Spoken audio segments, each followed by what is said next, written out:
জলদস্যু বা পাইরেটস নামটা শুনলে চোখে ভাসে জাহাজের ক্যাপ্টেন জ্যাক স্প্যারোর মুখ, কিন্তু আসল জলদস্যুরা কি আদৌ এমন ছিল? আজকের ভিডিওতে আমরা জানবো জলদস্যুদের জীবনের এমন চারটি তথ্য যা আপনার ধারণা বদলে দেবে।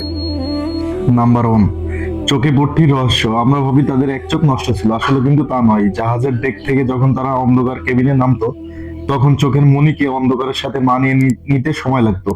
এক চোখ ঢেকে রাখলে অন্ধকারে সেই চোখ দিয়ে তারা সাথে সাথে সব দেখতে পেত। এটা ছিল তাদের যুদ্ধের কৌশল। নাম্বার টু, জলি রজার বা কালো পতাকা। এই পতাকা কিন্তু সবসময় উড়ানো হতো না। জলদস্যুরা প্রথমে সাধারণ পতাকা উড়িয়ে জাহাজের কাছে যেত। যখন তারা খুব কাছে পৌঁছে যেত, তখন হঠাৎ করে এই কালো পতাকা তুলে দিত। এর মানে ছিল আত্মসমর্পণ করো, নয়তো মৃত্যু নিশ্চিত। নাম্বার থ্রি, ভয়ঙ্কর ব্ল্যাক বেয়ার্ড।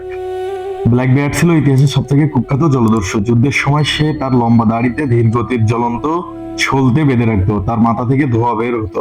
দেখে শত্রুরা ভাবতো সে সরাসরি নরক থেকে আসা কোনো শয়তান। Number four, pirate code. মজার ব্যাপার হলো তারা কিন্তু পুরোপুরি আইনহীন ছিল না। তাদের নিজস্ব সংবিধান ছিল, যাকে বলা হতো পাইরেট কোড। কোনো যুদ্ধে কেউ আহত হলে বা হাত পা হারালে জাহাজ থেকে তাকে ক্ষতিপূরণ দেওয়া হতো।